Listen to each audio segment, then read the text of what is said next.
بسم اللہ الرحمن الرحیم۔ دوستو السلام علیکم۔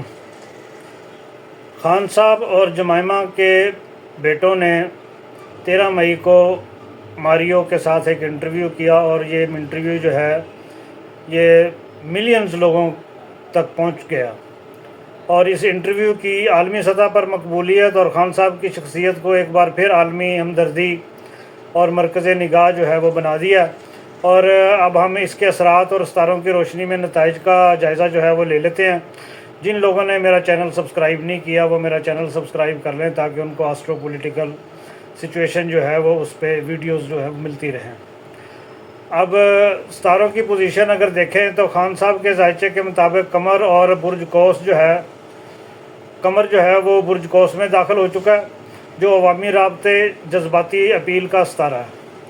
مشتری جو ہے وہ خان صاحب کے 10ویں گھر میں عزت، اقتدار اور ساکھ پر اثر انداز ہوگا، اور یہ عالمی ہمدردی اور شہرت میں اضافے کا اشارہ جو ہے وہ بھی دیتا ہے۔ شمس اور زہرہ کی پوزیشن جو ہے وہ انہیں خاندانی اور بچوں کی باتوں کے ذریعے ہمدردی دلوانے میں مددگار ثابت کرتی ہوئی دکھائی دے رہی ہے، اور برج جدی جو ہے وہ پلوٹو میں، مریخ جو ہے وہ اداروں کے جو سربراہان ہیں ان کی غیر متوقع عالمی دباؤ کی نشاندہی کر رہا ہے۔ خاص طور پر مغربی طاقتوں کی جانب سے پریشر جو ہے وہ بڑھ رہا ہے۔ اب صاحب بہادر کے لیے خان صاحب کی اخلاقی فتح اور عالمی رد عمل جو ہے وہ ایک بڑا اور فیصلہ کن دباؤ ہو سکتا ہے۔ اب انٹرویو کے اثرات کا اگر جائزہ لیا جائے تو یہ عوامی جذبات کی شدت میں اضافہ ہوگا۔ ایک دفعہ پھر مسئلہ جو ہے وہ کھڑا ہو گیا۔ پہلے اکتوبر میں جیسے جمائمہ خان کی ٹویٹ تھی وہ وائرل ہو گئی تھی، اسی طرح خان صاحب کے بیٹے جو ہیں وہ پہلی دفعہ عالمی میڈیا کے سامنے آئے ہیں، اور انہوں نے اپنا نقطہ نظر رکھا، اور عوامی ہمدردی کے جذبات جو ہیں وہ پوری دنیا میں پیدا ہوئے ہیں۔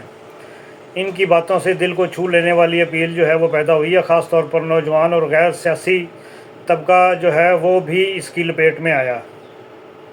پاکستان میں عوامی دباؤ جو ہے وہ مزید بڑھے گا، بین الاقوامی شدت جو ہے وہ اس میں اضافہ ہوگا۔ ماریو جیسے انفلوئنسر کی بڑی رسائی جو ہے وہ یورپ اور امریکہ اور UN تک ہے، تو خان صاحب کا جو نقطہ نظر ہے وہ وہاں تک بھی پہنچے گا۔ ستاروں کے مطابق 15 سے 21 مئی کے دوران پاکستانی اسٹیبلشمنٹ پر عالمی سطح کی خفیہ یا اعلانیہ سفارتکاری جو ہے بات چیت وہ ہو سکتی ہے۔ اب آپ نے دیکھا ہوگا کہ آج ایک اخبار میں ایک بیان آیا کہ جی شہباز شریف کی جو دعوت تھی وہ خان صاحب نے قبول کر لی، انصار عباسی نے۔ یہ صرف چھوڑنا تو انہوں نے ہے خان صاحب کو، یہ اب بہانے تلاش کر رہے ہیں کہ دیکھیں جی مذاکرات کے نتیجے میں خان صاحب رہا ہوئے ہیں، اور ایسی وجہ نہیں ہے۔ خان صاحب نے آمادگی ظاہر کی ہے، اور شہباز شریف جو ہے وہ انہوں نے ان کی باتیں غور سے سنی ہیں، اور ان کو معافی دینے کا اعلان جو ہے وہ کر دیا، اور اس کے بعد جو ہے وہ اس کو ٹرانسفر کر دیں گے۔ ایسی حقیقت نہیں ہے، یہ اپنے لیے کوئی سیف پلیس جو ہے وہ ڈھونڈ رہے ہیں خان صاحب کو چھوڑنے کے لیے۔ اب عدلیہ پر دباؤ جو ہے وہ بھی بڑھے گا، کیونکہ انٹرویو عدالتوں پر غیر محسوس عوامی اور سفارتی دباؤ جو ہے وہ بھی ڈالے گا کہ کن چکروں میں ڈال کے رکھا ہوا ہے خان صاحب کو، کم از کم پیرول پر رہائی کی اجازت ہی دے دیں۔ اب اگلے دنوں میں دیکھا جائے تو خان صاحب کے بیٹوں کا انٹرویو جو ہے وہ اگر کیا اس چیز کا چانس ہے کہ خان صاحب کی رہائی میں مدد دے، تو بالکل چانس ہے اس چیز کا کہ جی ان کی رہائی جو ہے وہ ہونی چاہیے، کیونکہ دیکھیں ایک دفعہ پھر سے مسئلے کو زندہ کیا، اور پوری عوامی اور عالمی برادری جو ہے وہ وہاں تک بات جو ہے وہ انٹرویو کے ذریعے پہنچی ہے۔ خان صاحب کے کیس میں ہمدردی اور اخلاقی دباؤ اور سیاسی شدت جو ہے وہ اس میں اضافہ ہوگا۔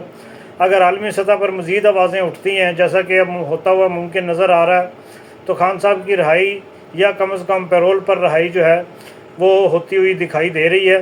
آپ ذرا 30 مئی تک دیکھیں کہ حالات کیا رخ اختیار کرتے ہیں، پھر نئی ویڈیو میں بات کریں گے۔ تب تک اجازت دیجیے، اللہ حافظ۔